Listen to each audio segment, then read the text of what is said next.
kantor gitu, mohon buat kasih kesempatan buat buat diperbaiki gitu loh. Dia pokoknya benar-benar banyak banget yang apa ya, kayak janji. Iya, dia janji pokoknya pengen berusaha.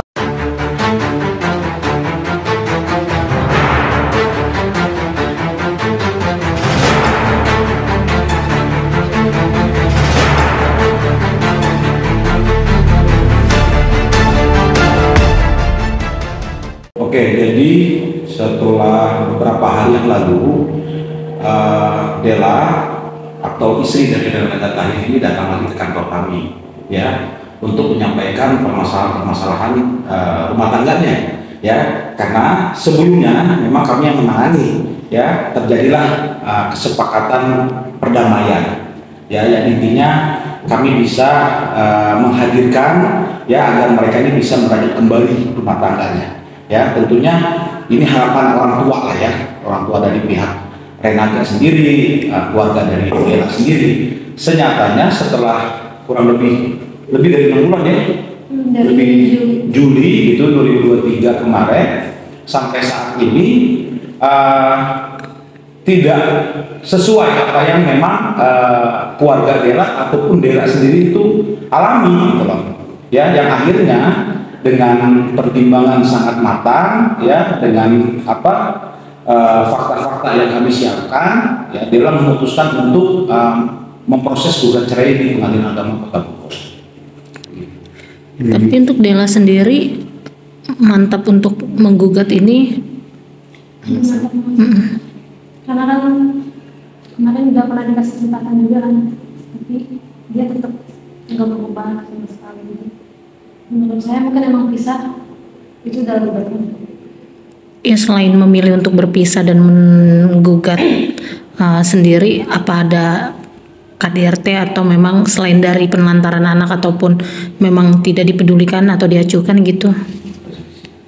Kesulitan aja sih kalau KDRT bisa gak ada. Orang ketiga?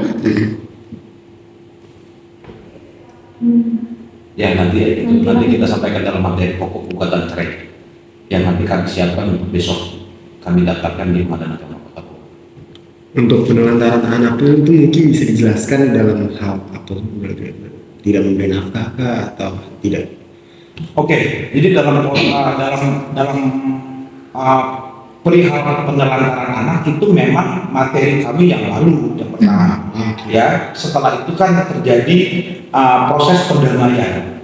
Maka kami anggap dalam proses pendampingan hukum klien kami Della ini selesai sebenarnya, ya. Tetapi bukan penelantaran anak saat ini yang kami fokuskan dalam materi gugatan cerainya, Mas, ya Mbak, ya.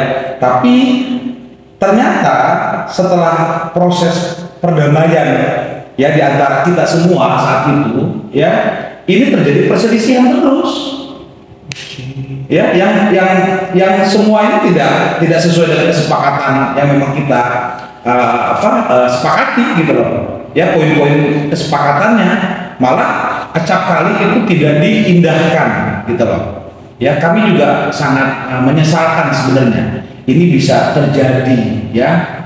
Akhirnya, ya, dengan kemantapan hati, dengan keyakinan, dengan bukti-bukti yang kami siapkan, kami proses lanjut untuk gugat cerai. Nah, di titik apa? Kan udah perselisihan terus kan udah dikasih kesempatan tapi masih aja ada perselisihan. Nah, di titik apa, di momen apa sampai kayak oke, udahlah mantap bisa aja? Sebenarnya yang pengen pisah pertama itu dia.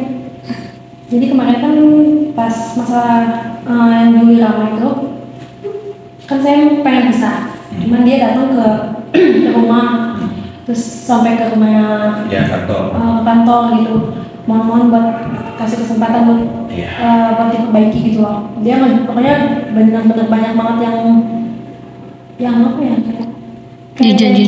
Iya, dia janji pokoknya pengen berusaha untuk berubah setidak-tidaknya buat Kay kan ada Kay juga, ada anak gitu kan, jadi udah pentingan sama keluarga, coba aja deh kita kasih kesempatan gitu.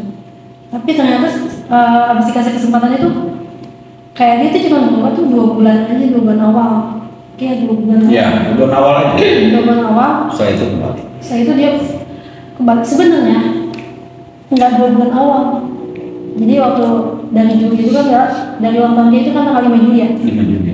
Dia tinggal di rumah dia beberapa hari. Di tanggal kalau nggak salah seminggu atau 2 minggu setelah acara itu ya, dia nge-gapin di HP dia masih chat sama mantan sama pacar-pacarnya 3 orang. Gitu. Tapi kayak ya doang. Karena di situ jujur aja juga udah kayak kan sebelumnya udah lama banget nggak kontakan. Udah tadinya udah pisah itu loh. Iya betul. Jadi kayak bener kayak mungkin penyesuaian dan juga kayak ya udahlah gitu. Tapi situ udah tanya udah bahas kita ribut. Karena udah gue mau balik sekarang gitu. Pulangin sekarang aja.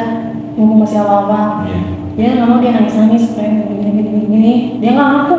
Padahal jelas-jelas udah baca di HP dia langsung. Dia malah minta ngerti. Sedangkan dia ada di HP dia gitu. Dia baca sendiri ya. Saya baca sendiri di HP-nya. HP-nya tuh jadi lagi dimainin sama Kay. Karena namanya anak kecil suka pencet gitu kan. Aku nggak ada niat buat buka chat, nggak ada niat buat buka apa-apa, terus kayaknya tuh kayak mama mungkin maksudnya pindahin lagi ke itu kan, ke YouTube gitu. Aku lihat ada DM gitu, terus aku baca-baca gitu. WhatsApp aja dia ternyata punya 2.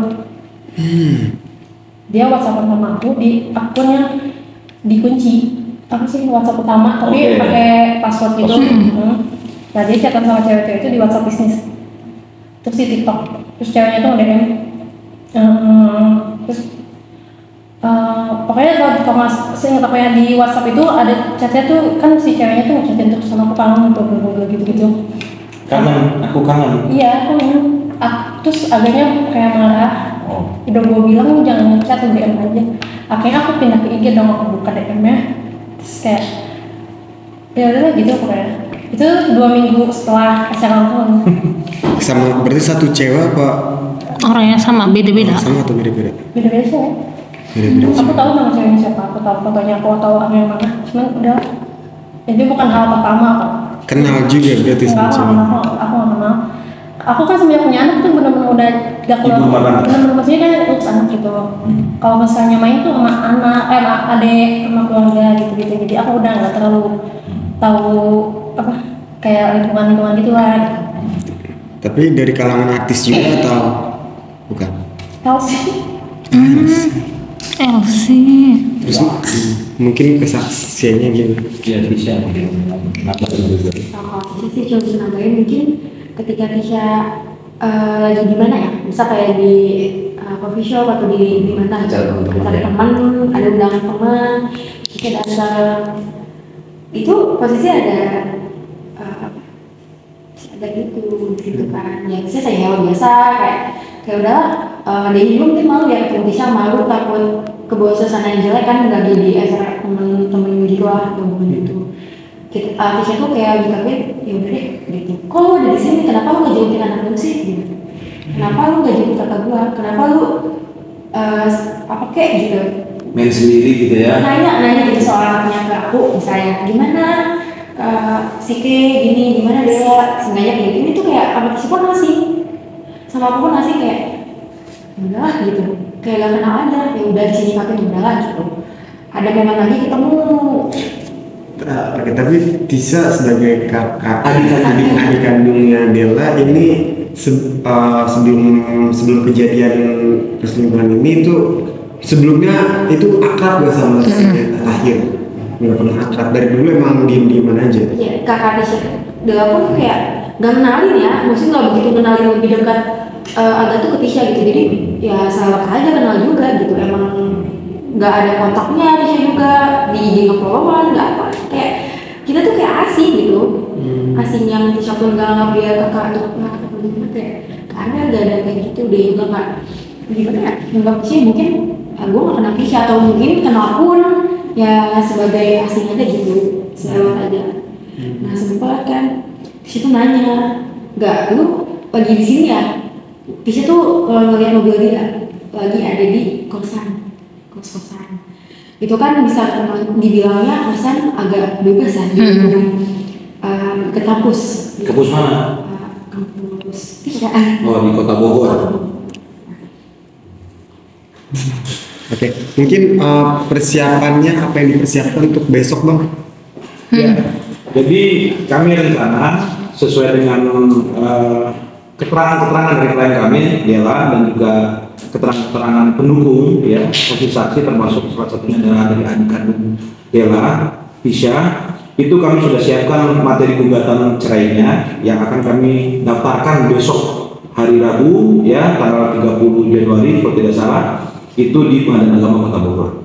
Dengan materi-materi yang memang sudah kami siapkan, ya. Kalau mengenai isi materi kan itu adalah ranah hukum yang tidak perlu harus kami sampaikan kepada publik, ya, karena itu memang area privat seperti itu. Tetapi kami pastikan dari proses ini semua, perjalanan ini semua, klien kami sudah bulat untuk mendaftarkan gugatan besok hari Rabu 30 Januari 2024 di Pengadilan Agama Kota Bogor. Tapi Del, untuk mertua sendiri ada tanggapan atau reaksi mencoba mendamaikan atau seperti apa gitu?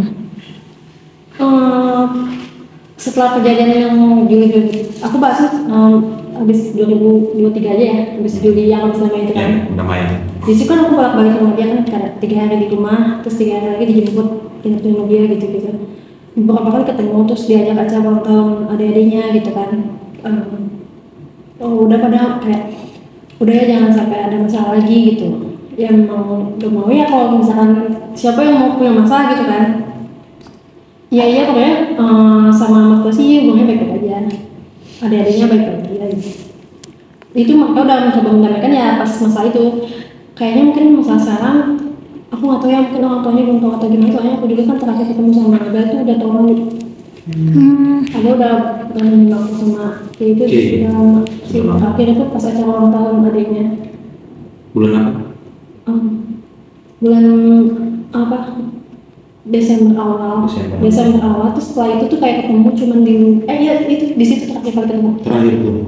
Bahkan di situ waktu tahun baru aku kan dia ada acara gitu kan. Aku mau ikut dong biar kayak bisa tanya gitu kan.